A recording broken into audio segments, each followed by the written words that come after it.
Today's daf is daf Chav Daled, and we'll start with the Mishnah on the bottom of Chav Gimel Amud Beis. And this Mishnah is going to talk about establishing a person as a Kohen through Edus. And the question is, we know that a person is not Neman al Atmo as a single aid. He cannot be trustworthy to establish that that he's a Kohen. But if, let's say, he comes with a buddy and he's made not only al Atzmo but also on his buddy that we're both Kohanim, that's the subject of the Mishnah. Shchein Shnei Anoshim, two men, Zeh Omer Kohen Ani, V'Zeh Omer Kohen Ani, ein of them on him. So again, Eid Echad cannot be made on himself that he's a Kohen. However, Bizman Shein Me'idim Zal Zeh, if Ruvain is testifying not only on himself, but also on Shimon and vice versa, Arei Elun Emon. And you might say that's obvious because now we have ample evidence and testimony for each one to establish him as a Kohen. But the Chiddush is that Ein Chosheshin Shema Hiskimu Beneim. We don't, we're not suspicious of like a cartel. You know, I'll do for you and you do for me. We need two witnesses to establish that a person is a Kohen.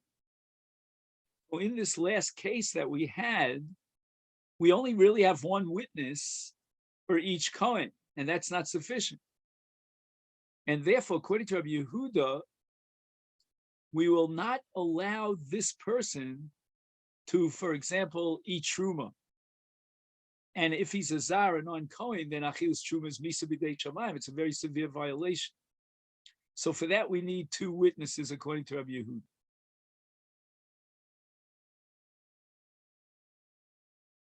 Omer Rabbi Lazar, Emosai. When do I accept Rabbi Yehuda that one witness is not enough to establish kahuna? That's only b'makom sheyesh orerin. Orerin means there's some doubt as to the status of this person. For example, there's a rumor circulating that this guy is not a Kohen or he's a Kohen possible. Avol b'makom sheyesh orerin. Here, says Rabbi Lazar, I'm going to agree with the Chachamim that one witness is sufficient. Because the person has a cheskas Kohen, no one is questioning his roots, and therefore one aid is sufficient. So it seems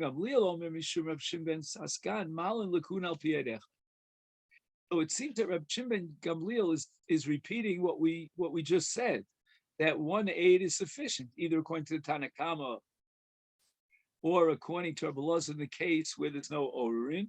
What did Rabbi Shimon Gamliel add to the Mishnah? That's going to be the Sugyas HaGemara. Now, at this point, the Gemara gives an overview of this parak in Masechet Ksubos from the perspective of Hapesh Asa Hapesh Hita. And going through all the various cases and dinim that have been codified by the Mishnayos in this parak, what does each Mishnah add to the other Mishnah, to the previous Mishnah? Kol hani lama litzrichi. And now we're going to go through each Mishnah first. The first Mishnah. The Itana, I come to you and I say, this field belonged to your father. You had no clue. And then I say, but I bought it from your father. And the Mishnah is machadish that Moder Rabbi Yeshua, even though Rabbi Yeshua in general does not rely on migu, but he concedes that we give a person credibility based on Hapesh Asa Hapesh Hitir. And we would think that the reason for that, why is Rabbi Yeshua Moder in this case, is Mishum De'ika Drora D'Mamona. Now, Drora D'Mamona, first of all, means that we're not dealing with Isser V'Heter like Hesij, or the issue of a Shavuya, which has to do with her status maybe as a Zona vis-a-vis Kahuna. We're dealing with Mama. But the phrase Drora D'Mamona goes even a step further, because Drora D'Mamona means that I already have in Bezdin a shaykhus to this mama. if I claim that I bought this field from your father and you don't deny it, that already gives me a drara de mamon.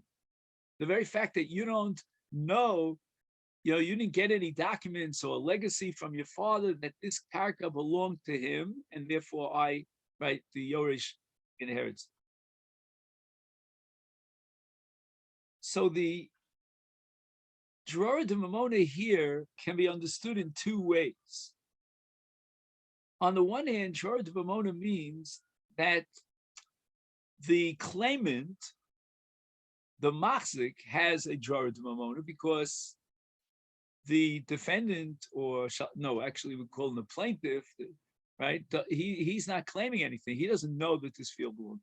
On the other hand, Dafka, the plaintiff, has a drara de mamona because once I admit that this field belonged to your father, then you already have a claim to the field. But since your claim to the field is based on my admission, I'm the one who says that this sada belonged to your father. Therefore, I'm believed with the peshasa or peshahit.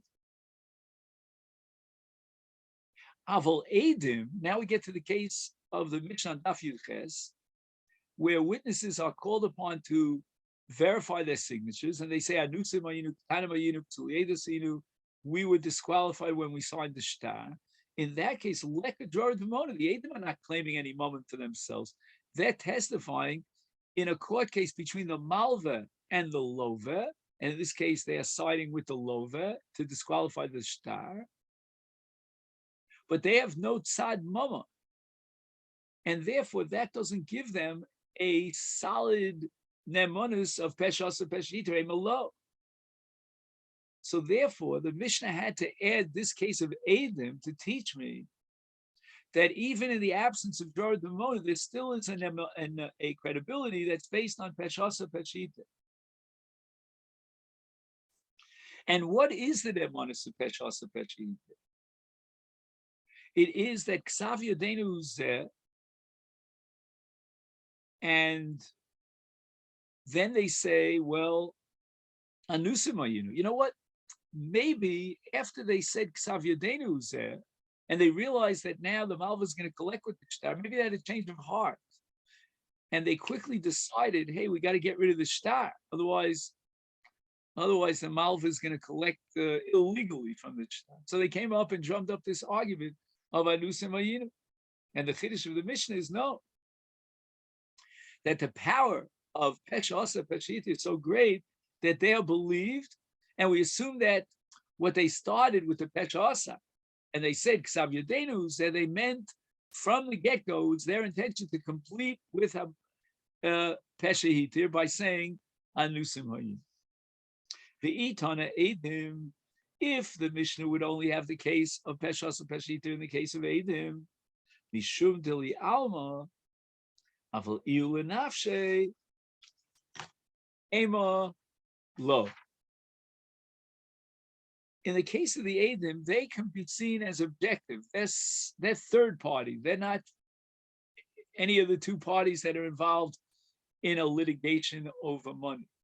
And therefore, it makes sense to say that if they added on Nutzimayinu, then it's not that they changed their mind. And that would be very embarrassing. It would be bizarre for them to go back and change their edus. It must be that they're telling you honestly that anusim hayin. But in the case of Sada Zushal Avicha, so maybe midway it occurred to him, wait a second, if I'm going to admit that this field belonged to his father, I'm going to lose the field. I better immediately come up with some sort of an argument that would convince Bezdin that it's my field. And therefore I added the word l'tachtia mimenu as a second thought. And therefore I don't know if in such a case I should be believed. Now I wrote myself a note here on the side that it seems that Peshas Peshehitir has one definite goal or agenda, and that is to create one Haggadah that's indivisible. you could have said, if not for our Mishnayos here, that it's Peshas period, and that was one Haggadah. And now he comes up with the new Haggadah to be Matir. Well, it's too late. You've already generated an Isur. You're not believed to be Matir. Kamash Malon, that no, this was all one statement, indivisible. You didn't get a chance to hear his whole statement. You cannot cut him off in the middle and terminate the first Eidos, creating a first Eidos as an entity. No, you have to listen to the whole story. What comes out of the whole story? Not Isur, but Heter. What comes out of the whole story? That the Tovea has rights to the field, or that the Malv has rights to the Shtar. The Iyashmin and Hani Tarti, if we had both the case of Sadazu Shalavicha and Xavier Denus and Shtaras Mishum de Momona, that's only Didi Mominus. Aval Beishis Ish, a woman who comes along, she has a Cheskes Pnuya, and she says, I was married, but I was divorced, is Beishis Ishi Suro. Now we're talking not about a woman, we're talking about Isur, Emalo. We're not going to give her the Demonis to say that she was divorced, to be matir herself, and remove an Isur Eishis Ish. Kamash Malon, the Mishnah is Machadish us that there's a Pesha Pesha here, even as far as Isurim are concerned. But then the Gemara asks, well, wait a minute, the last case we had was Nishbesi Utorani. She's believed to say that although I was captured, I was not raped. And lovely, why do I need that for? After all, we've already established Pesha Pesha in the case of an H's each. It would seem with the Kal Vachomer that in the case of the Isur Zona, Lakohen, she would certainly have an amonis of Peshasa Peshi. So we're now on the top of Daf Chavdal.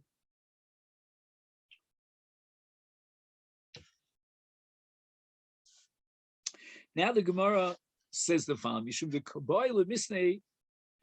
the case of Nishbesi Torali is really not necessary in and of itself. What justifies it, it's a segue.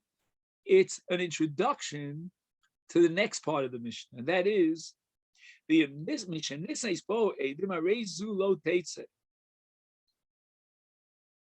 If a woman is known to be a shvuya and she claims that she was tahora, then we won't allow her to get married. But if she already got married, then lo teitze. And that's a chiddush. Why? Because now Aiden came and testified that she was a shvuya. She no longer has a pesachita.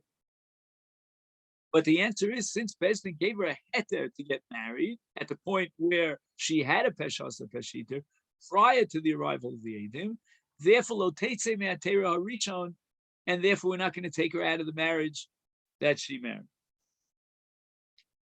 So the Gemara now goes back to a machlokas hamoraim, which we tried to understand yesterday, and I found it a little bit complicated. And that was on Daf Chav Gimel and Aleph. It says, "Mishenises bo Edim." If the Edim came after she got married, lo teitze. And the question of the Amoraim was, does that din apply even to an Eishes Ish Minat Torah? Shvuya is only an Isur D'Rabbanan, because a woman has a Cheskes Tara and a Heter L'Kohenim. We don't know that she's a Zona until she's absolutely proven to be a Zona, but a Shvuya was a Takanas Chachamim. So perhaps we can accept a Pesha Asa Pesha Hitir in a case where she got married before the Adam came in and she lost her Pesha Asa Pesha Hitir and Lo Teitze, but that's only in a case of a shvuya that's the Rabbana, but not in a case of an Eishes Ish Doraisa. And that's one opinion in the Gemara. The other opinion in the Gemara, back on Daf Chav Daled, is that even in the case of Eishes Ish, which is Doraisa, we still will apply the principle of Imises Lotates. The Gemara says the following: This is Rabba Bar Ovin, who learned the din on the Sefer when she says Nishbesi Utahorani. In that case, because Shvuya is only D'Rabbanan, and they gave her a heter to get married, lo teitze. but not in the case of Eshesich. That's Doraisa. We will not apply this principle of Kevan Shehiga, which was removed. I'm sorry, Eshasa, which was removed later when the Adam came in, and say him this slow take. So we can't do that in the case of a Doraisa like Eshesich. So now everything fits into place, and the Chiddush here of the Mishnah is the Sefer of Mishanises Bo Edim Harezu Lo Tete, because she originally had the license to get married based on a Peshasa Peshahitir, and that applies even in the case of an Eishes. Ella Lamanda Basilea Resha. Now we have Rav Ochi who disagrees with Rabbi Bar Ovin, and he says that this din is only on the Resha in the case of Eishes Isha Yisiv and Iskarashti. Is Michael Mema. We already have this chiddush that even though we're dealing with a case of Niskarashti, and the Adam came later on to testify that she was an Eishes. So what is the chiddush now in the Sefer? And the Gemara answers, Mishum the Kaboyle Misnei Shtei Nashim Shen Nishbu. We have the following Mishnah that talks about two women that were both captivated, and each one testifies on the other one, Tahora, that she was not raped, and both of them will be believed, and we're not afraid of Gomlin, like we said before, that I'll do for you, you do for me. They're telling the truth. And therefore the Tana opens up with an introduction by saying, Nishpesi Tahorani Nemenes. That itself is not a chiddush, because we know it works even in HSH. But in order to follow through with the din, that if they're me'ido zu al zu, even though we might suspect that they're working in cartel, they're working in cahoots with each other, no, we believe. The Gemara says, "Ushtei nashim shenishbu lamali." What's the chiddush of that? Later on Daf Chav Zayin, we're going to learn that even an eved or a shivcha are believed to testify in a shvuya that she's tahora, that she was not raped. How much more so here, when one chavrita is testifying on the other? Maybe they're working in cahoots. No, we're not choshish legomlin. Okay, so now we have the case of the Kohen. We both come into Bezdin, and we both testify about ourselves and about our colleague, one to the other, that we are Kohen. So Lomali. I mean, in the first case of Shnei Anoshim, right, we had to say a Reisha and a Sefer.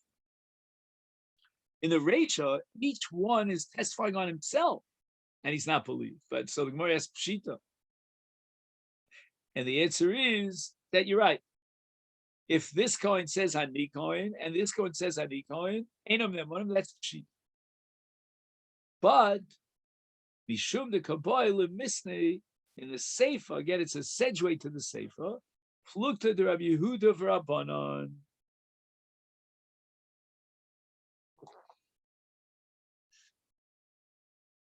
The Rabbanan are of the opinion that if each one of these individuals is made on his friend, that his friend is a Kohen, we believe him, and we can establish his status as a Kohen.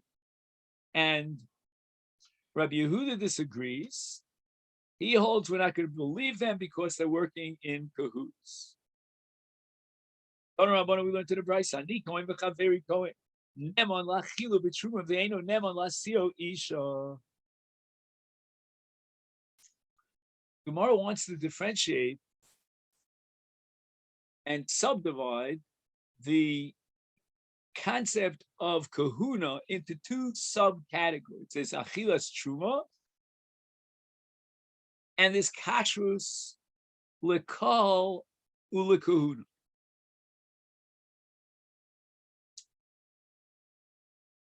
And the Brisa quotes the Tanakama, we'll soon see the Rabbi Yehuda descends, to differentiate between these two dinim, achilas truma and kashrus linisuin. In the case of achilas truma, we're going to rely on the testimony of one aide. And we're not going to be afraid of Gomlin, that maybe they're working in cahoots when this one says I'm a Kohen and he's a Kohen, and the other one says the same thing. And we could be making an Achilas Truma. But as far as Yuchsin is concerned, to assume that there's no psul, either psulei kol like mamzerus or psulei kahuna, for that we can't rely on 1/8. Now, I think that the basic distinction that this Tanakama the Brisa is making is between what we call Eid Echad Nem Bisurin and Davar Shebe'erev V'Ein Davar Shebe'erev Pochs Mishnayim. In the case of Truma, it's a question of Isa V'Heter. Is he a Zar or is he a Kohen? Is he allowed to eat Truma? He's not allowed to eat Truma. That's Isa V'Heter. And here we have a principle, Eid Echad Nem Bisurin. But in the case of Yuchsin, and you want to know whether there was some Mamzerus mixed in, that has the status of a Davar Shebe'erva and Ein Davar Shebe'erva Pochs Mishnayim. Because otherwise, at least from my perspective, we're in deep trouble over here. Because Achilas Truma is a Misa B'dei Shamayim. And you're telling me that Eid Echad is believed? And then you're going to turn around and tell me when there's a suffix, I don't know, mamzer or something else mixed into the family, we're going to be making, we're going to be machmir. How can you be machmir mamzeris, which in the worst case scenario you're violating a law, and you're going to be making a truma, which is an isur kares. So Belinetta, we'll see as the Gemara develops. Ad shiyu shlosha. We have to have 3 Kohanim, right? The 3 musketeers that came from the wild blue yonder. Shnayim me'idim al zeh, shnayim me'idim al zeh. You could have 2 witnesses out of the 3 testifying on each one, on the third. And then you could shift it around. It's like a round robin. So we always have 2 eidim on each one of these 3 individuals that came from Medina Sayyam. Rabbi Yehuda Omer, Af Eno Nema L'Achila B'Truma. We're going back to the case of one single aid. He has no colleagues. It's he himself. Is Eno Nema L'Achila B'Truma. This was our svara. Rabbi Yehuda is pushing the envelope. Truma is an Isur Misa B'dei Shamayim. We have to be very careful. It's like a Davar Shebe'erva, requires 2 eidim. Ad shiyu shlosha shnayim eidim al zeh shnayim eidim al zeh.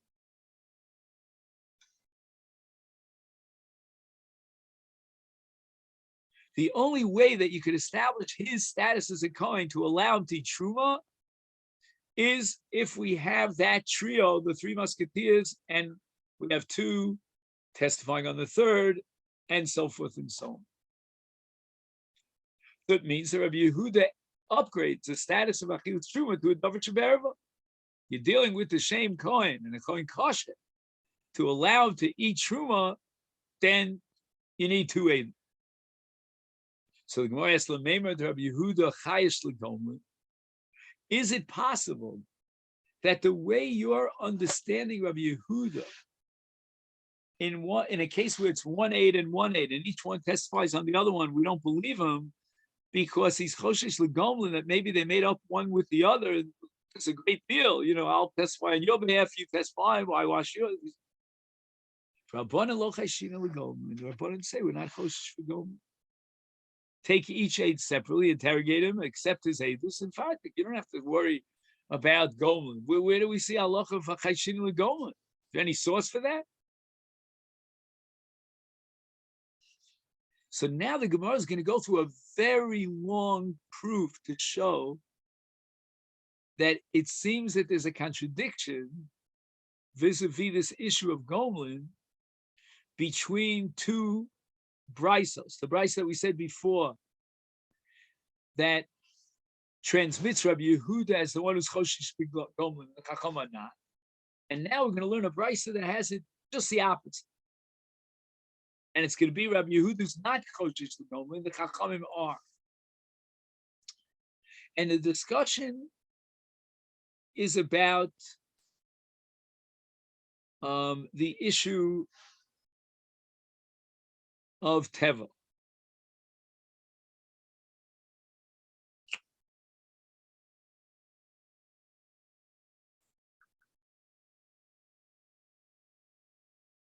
Now, I think this is a Mishnah, just for my own. Yeah, this not. It's a Mishnah.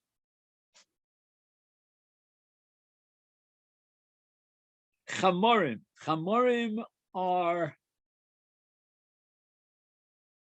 merchandise sellers that bring their merchandise through a very complex system of transportation until they arrive at the marketplace where they think they could find a buyer.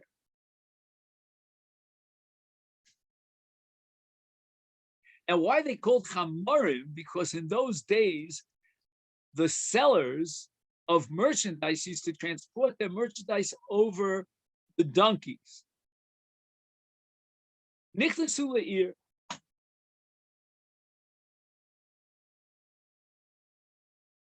Now, what we have to know here, by way of introduction,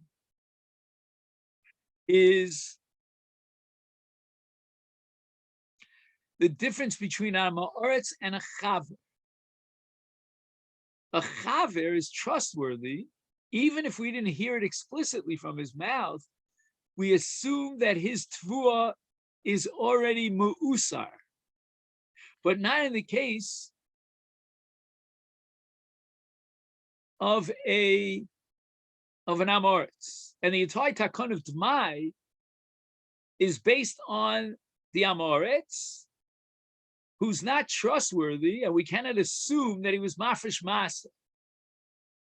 So when I go to the shuk and I buy peros and fua from an amoretz, I have to consider that fua as demai, as sofek tevel, and therefore I have to go ahead and be mafresh trumas and maisros. Omar echad mehem. So we have a pair of chamorim. One says shalich chadash, v'shel chaveri yashan. Now, when I first read this, I thought he's boasting about the fact that his tfu is chadash. No. It's just the opposite. Chadash means that it's still moist and it's not ready for grinding in the mills. But yashan means it's already been cut for a month or 2 months and it's drying in the sun. It's perfectly ready for tchina b'rei chaim.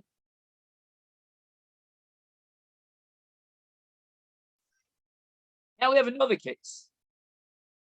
Now again, notice that he is admitting that his merchandise is of a lower quality. It's chadash.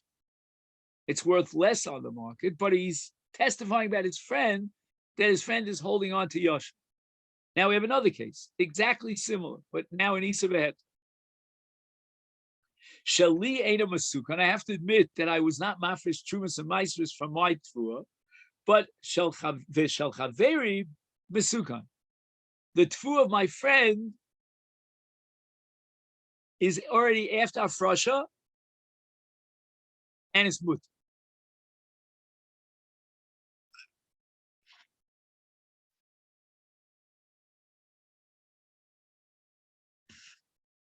Now, if I could subtract one word from the Gemara, the next word in the Gemara would be nem. And that makes a lot of sense to me.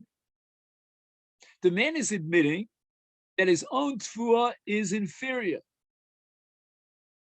He's confessing that he's holding on to the chadash or to Eina Mesukan.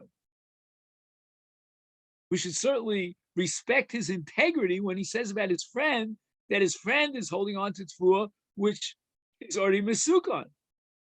The Hafrashas Trumas and Maisu is already implemented. Or his friends have older tfua, yavesh, and ready to go to the mill. But I can't subtract that word. It says enonem. He's not believed. This is the Tanakam.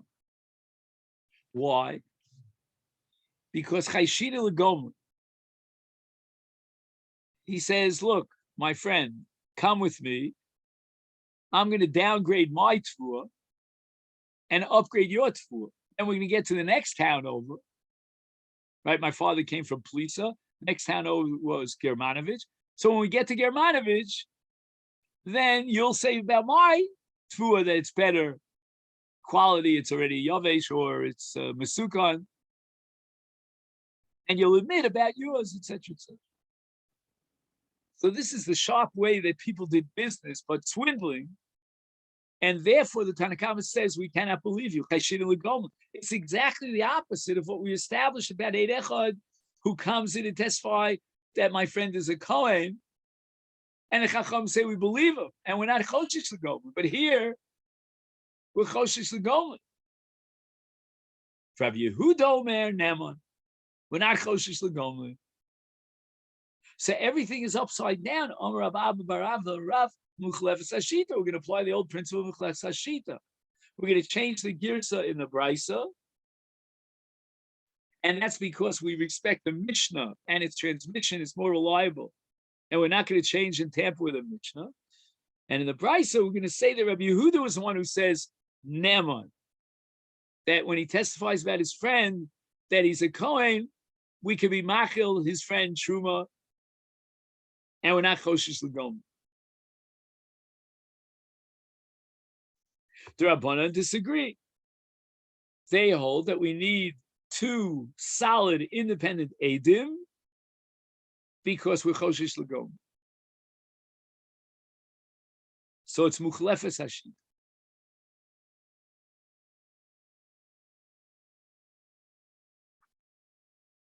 I mean, this is a tremendous chumrah if you accept Rav Acha here, Rav Ado Bar, because very often you could only come up with, two friends that are Kohanim, and one is made on the other that he's a Kohen. And now you're telling me that the Chachamim were the ones who are Choshish L'Gomer. And if we paskin like the Rabbim, like the Chachamim, we can't accept this testimony.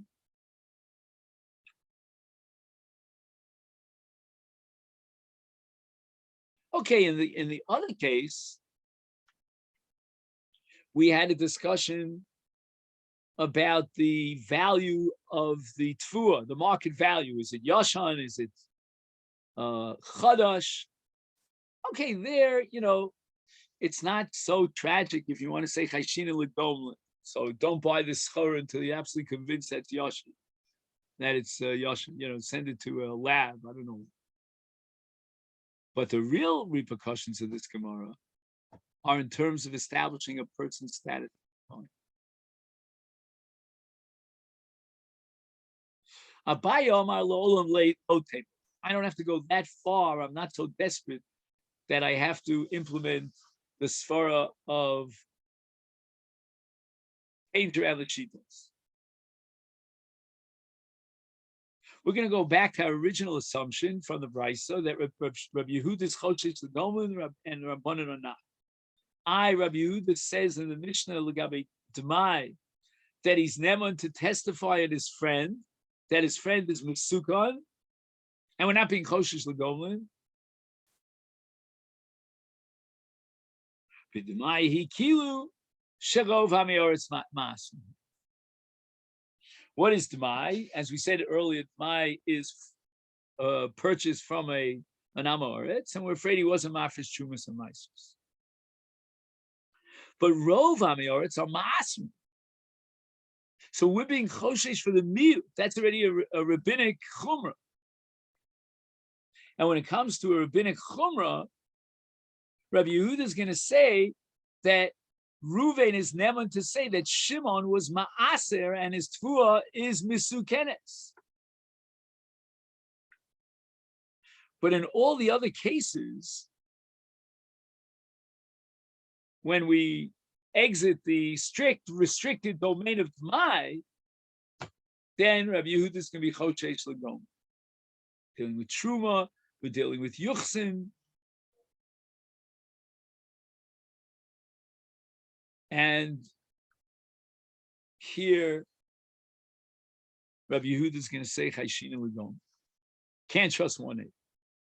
Omar Rava, Mida Rabbi Yehuda, the Rabbi Yehuda Kasha, Mida Rabbana, the Rabbana Lo Kasha. Rava turns to Abaye and he says, okay, you're working out very hard to reconcile the two statements of Rabbi Yehuda.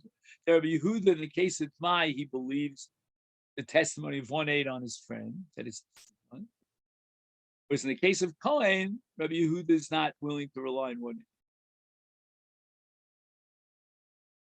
But what about the Rabbanan and the Rabbanan? There's a stira here in the Shitas Rabbanan. Because the Rabbanan, in the case of Truma, which is Doraisa, they're not Choshish L'Gomlin. They're going to rely on this guy who's testifying about his buddy that he's a Kohen.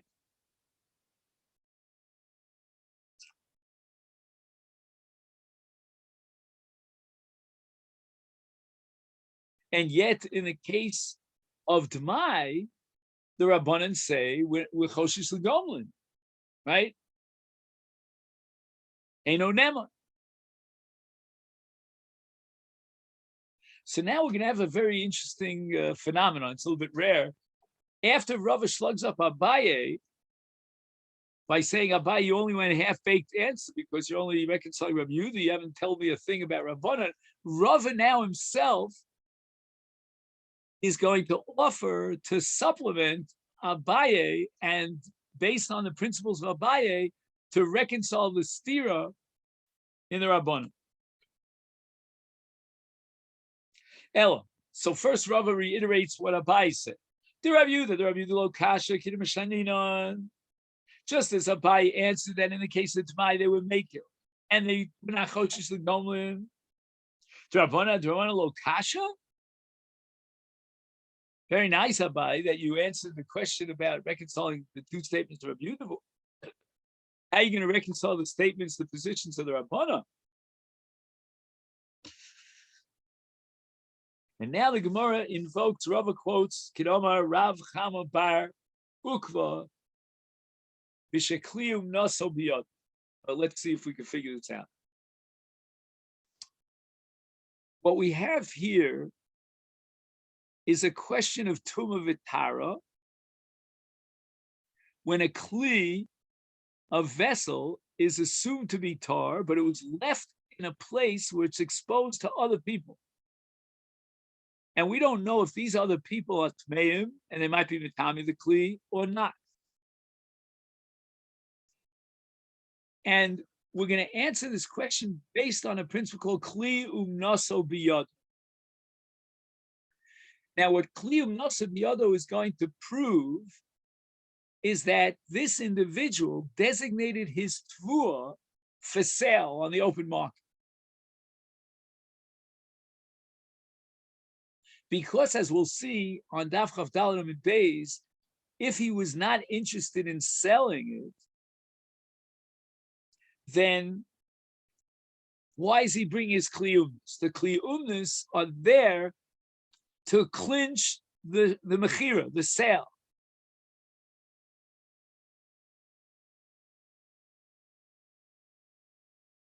And if there's a sale, then we have to be afraid of the fact that the people who are coming around to look at the object, at this kli, and they look at it this way and that way, and try to evaluate it, is it worth the money they're asking? They might be tmeim, and they therefore will transmit tumah to the kli, even though the kli had a cheskes tara. And here we turn to Daf Chaf Daled Amud Beis.